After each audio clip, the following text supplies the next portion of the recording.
Yo, c'est NZ. Dans la vidéo précédente, je t'ai parlé de pourquoi il fallait pas accumuler les activités, même des petites activités comme boire du café, écouter de la musique.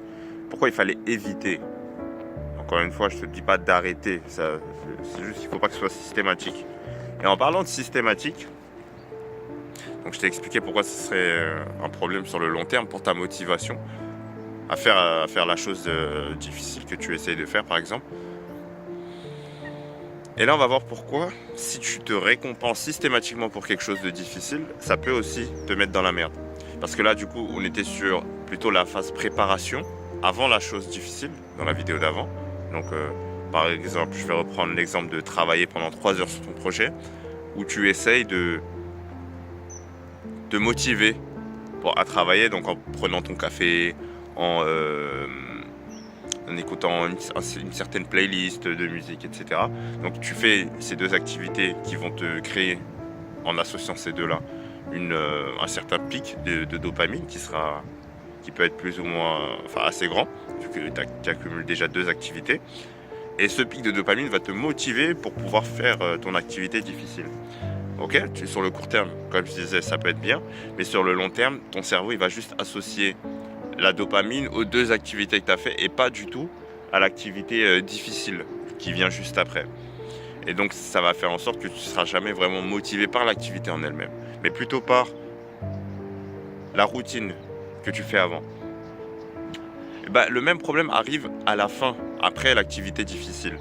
Je vais t'expliquer. Imagine, tu vas à la salle, ok, c'est un peu chiant, c'est chiant pour toi, mais tu y vas quand même. Tu vas tous les 2 jours, 3 fois, on va dire 3 fois par semaine.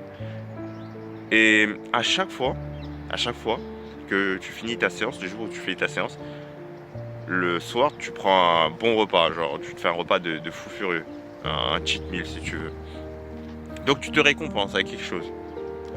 Vu que c'est systématique, ton cerveau, au fur et à mesure, ce qu'il va faire, c'est qu'il va associer la récompense au plaisir et pas la séance de sport. C'est-à-dire que la séance de sport vient et il sait qu'après la séance de sport, il est censé y avoir quelque chose de plaisant.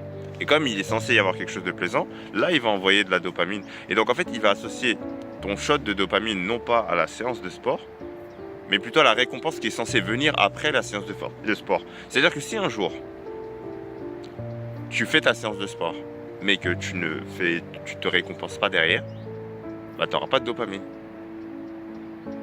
Donc c'est comme si tu n'avais rien fait. Donc tu n'as aucun plaisir. Le plaisir ne vient pas du tout de la séance de sport, encore une fois, à ce moment-là. Parce que comme tu as fait systématiquement une association entre récompense après séance de sport, ton cerveau, il oublie la partie séance de sport et il se dit, je vais envoyer le plaisir que quand j'ai la récompense, parce que c'est ça qui m'intéresse. Alors que si des fois, on va dire que de manière assez aléatoire, des fois tu te récompenses, des fois tu te récompenses pas, il saura pas à quel moment il y aura une récompense, donc il sera obligé de le faire sur la chose qui est la plus régulière. Et donc, ta séance de sport deviendra en elle-même une récompense au fur et à mesure.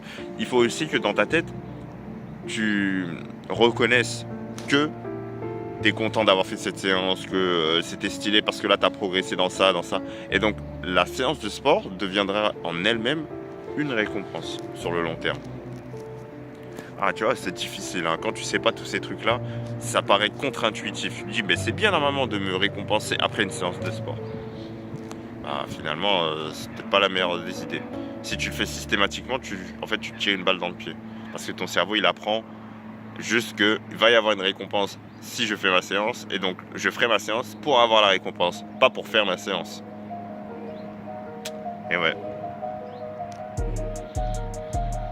Donc cette vidéo était un peu courte, à peu près 5 minutes, mais c'est une erreur qu'on fait souvent et que je fais même actuellement pour certaines activités, où je fais l'activité parce que je pense déjà à la récompense que je vais avoir derrière. Et c'est pas ça. Si tu veux que l'activité devienne motivante en elle-même, il faut que l'activité, tu la transformes en elle-même en récompense. Et ça met du temps et ça te force aussi à ne pas te récompenser par quelque chose d'externe à chaque fois que tu fais cette activité. C'est comme ça que fonctionne le monde. Bon, bah, j'espère que ça te servira et à la prochaine. C'était NZ.